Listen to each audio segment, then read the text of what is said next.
Let's talk about miracles. I want to say at the outset that miracles is an elastic word. We have to be careful, right? The more things we call a miracle, the less meaning the word has. Just like if you highlight everything in your book, you highlighted nothing. There are some words we have to save for the real thing, or otherwise they don't mean very much, right? So, childbirth sure feels like a miracle. I was there when my children were born, and it certainly felt miraculous. However, childbirth happens all the time, constantly, and it happens naturally. It's still God. Please don't misunderstand. God is still at work, but he's not at work in a supernatural, direct, miraculous way. God is using nature and the ordinary processes of nature to produce children. So I just want to say that we got to be careful. If everything's a miracle, nothing is. And the more things we call a miracle, the less oomph, the less punch that word has. So just be careful, especially at Christmas time when we have, it's a Christmas miracle. Well, the more things that are miraculous, that word just has less meaning. And also remember, as we mentioned with providence, that while we thank God for miracles, and in fact our Christian faith hinges and depends on miracles, on God's direct supernatural intervention in our time and space, we also don't want to forget God's ordinary garden variety providence in our lives.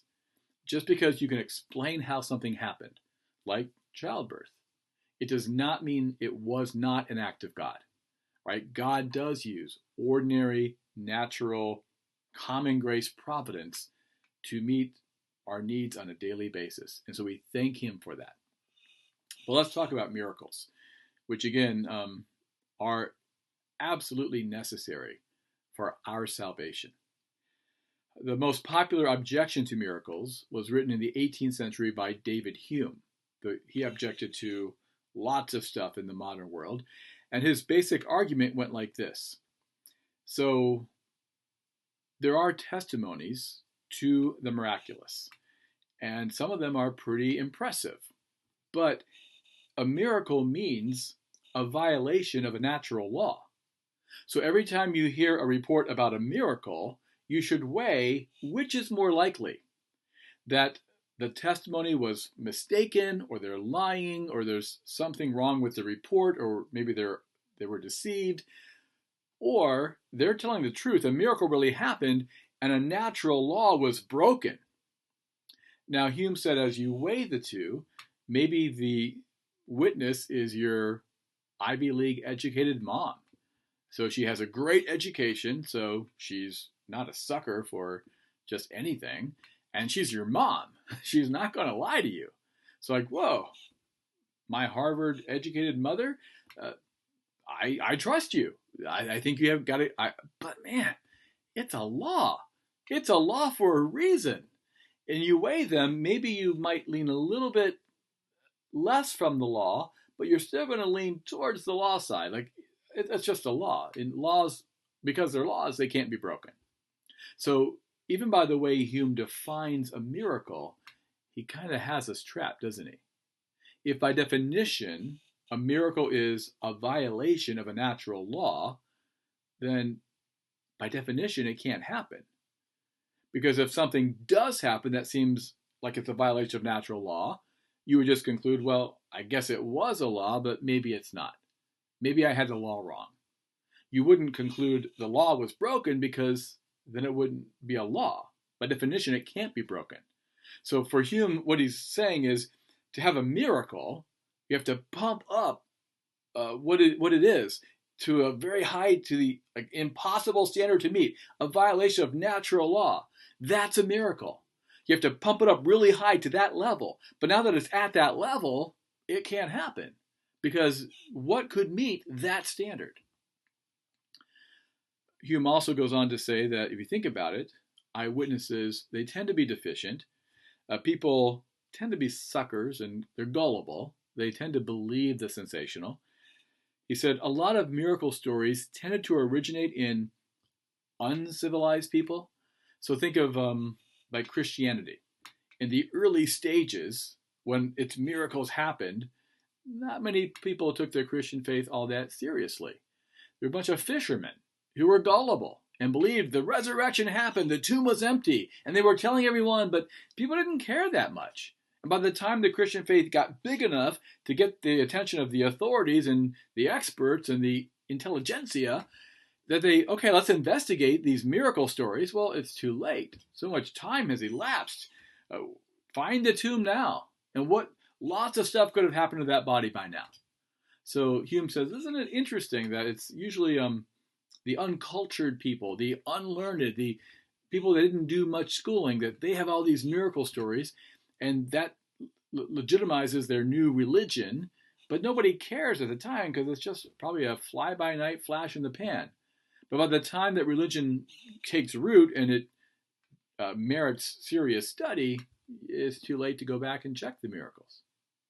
He also says that for every miracle story, there's an infinite number of witnesses against it, such as people of other religions. So we Christians have our miracle stories, and there's all untold number of Muslims and atheists and other people who would just not believe our miracle stories. And Muslims have miracle stories, and lots of us Christians are not inclined to believe those. Could have been, at least we don't think it was God doing those things. We might concede there were maybe Satan playing tricks on other people of other religions. We don't think that God would be encouraging them with signs and wonders to become a better Muslim. So Hume says, you have all these different religions, and each one is disbelieving the other one's miracles. So if you're going to go on the witnesses, even weighing the witnesses, you're going to have always more witnesses against the miracle than you have witnesses for the miracle. But even if you have lots of witnesses and they seem credible and they really believe it, even if they give their lives for what they believe happened, you got to weigh that with the natural law was broken, and you should always side with the law is a law for a reason.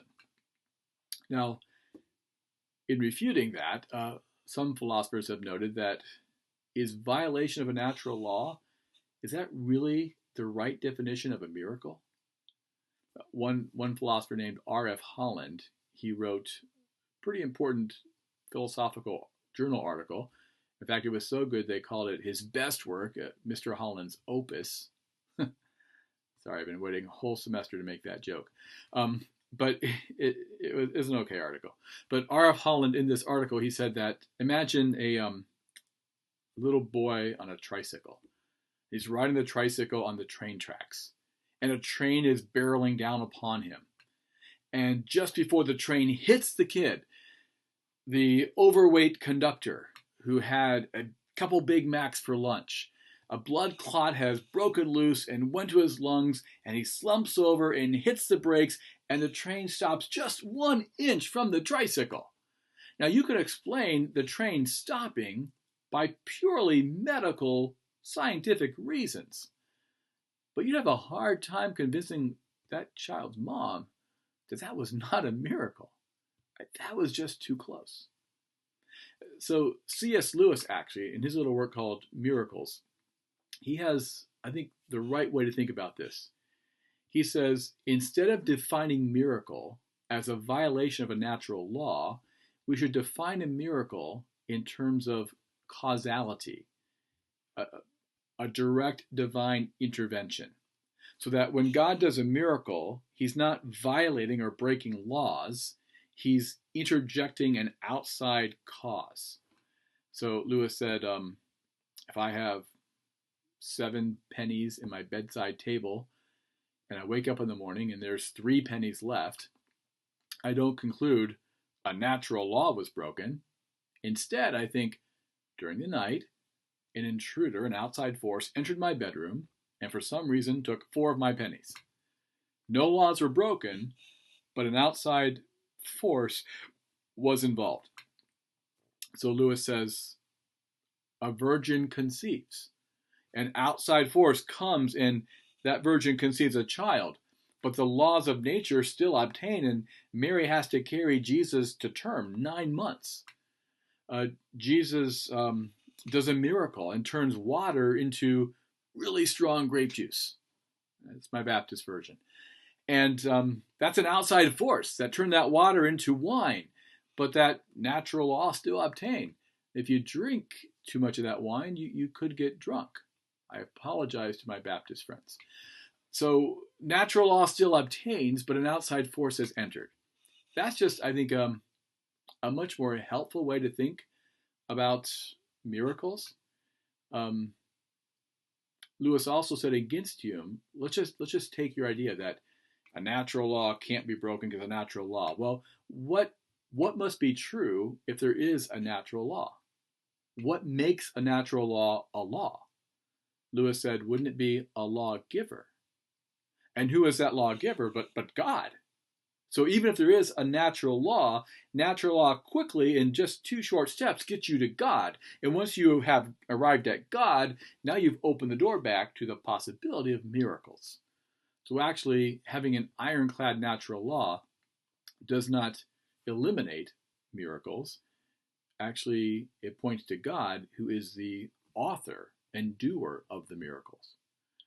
So I think that we're still better off not defining miracle as a violation of natural law, but as direct divine intervention. The more directly God is intervening, that's the more that act is a miracle. The less direct, it's still God, but he's working more or less at that point through natural processes like conception and childbirth. So let's, again, thank God for miracles. We need miracles. Our whole salvation depends on the miracle of Jesus and his death and resurrection. And we thank God for the miracles that when we see them in our lives.